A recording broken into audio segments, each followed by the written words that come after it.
Well, I just got out of Warfare, which is Alex Garland's new movie from A24. I'm kind of late to the party. I know that. All right. They weren't playing it where I live in the theaters, so I'm out of town right now, so I finally got a chance to watch it. I'm not a big war movie guy. I've never really loved that genre. However, this is not like a war movie. This is not a typical war movie. I would describe this as a horror movie. Like, there's a lot of things they do, and I'll get into some specifics later. There's a lot of things they do that are horror movie-esque, or at least should be. To sum up my feelings, I think I'll just use the old lady next to me's phrase, "This is haunting," is what she said. And I think that's a good way to sum up the movie. It's bone-chilling, and it's good. If you're going into it expecting like Lone Survivor, American Sniper type movies, I'm not going to say you're going to be disappointed, but it's a different experience than those movies. So those are my initial thoughts. I would say definitely check it out. I think it's fighting for the number one spot of my favorite movie of the year so far. But yeah, if you haven't seen it, go check it out. I'm going to talk about some specific things that I liked, but I would want you to go have an experience without knowing really anything about it. Just know that it's good. Okay, so there's a lot of things that I think set this movie apart from other war movies, and I've heard some other people say this when describing it, but it's just super realistic. Obviously, I've never been in a war, but from what I can tell, this is one of the more realistic films depicting war. And some of the things they do, and I don't know if these are intentional, but some of the things they do are like, there's no score to the movie. So, meaning there's no music. Zero. So where other movies would have maybe like a super like some strings swelling, so it's like very emotional music when one of the guys are dying, there's none of that. Or really intense music when there's shooting or fighting happening, nothing. It's dead silent.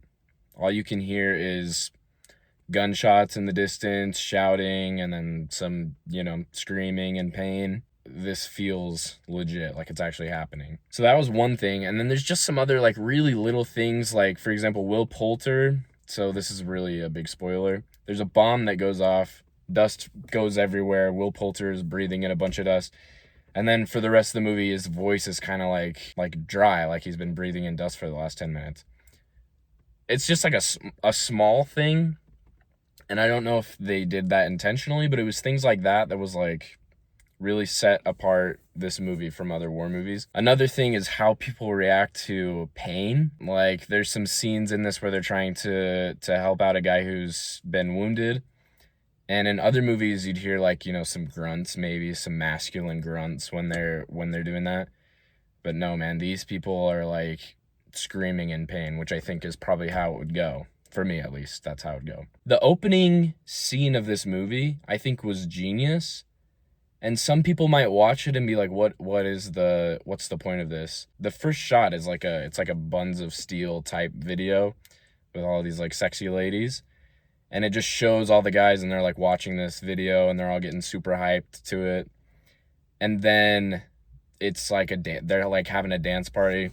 And there was like an old couple next to me and I could tell they were like, what is this? Are we in the right movie? And then it just hard cuts to like dark, silent street in Iraq. And then it shows them kind of moving in. And to me, it was like immediately with no dialogue, no words, it just set the tone of like, it kind of like humanized the characters in a way and showed like these are like kids. When it comes to like the horror movie aspects of this, I've never seen a war movie or maybe any movie where every single thing they do is super, super stressful. This movie stressed me out a lot. They make gathering gear. There's a part in this movie where it's like 5 straight minutes of gathering gear because they're about to leave the building, and it's insanely stressful. And nothing bad happens. And it's kind of like a horror movie tactic. Like they put the guys in situations that you would expect that, okay, now here's going to be the action. Now here's going to be the shots fired or the jump scare or the bomb. And it doesn't. Most of the time it doesn't happen when you expect it to.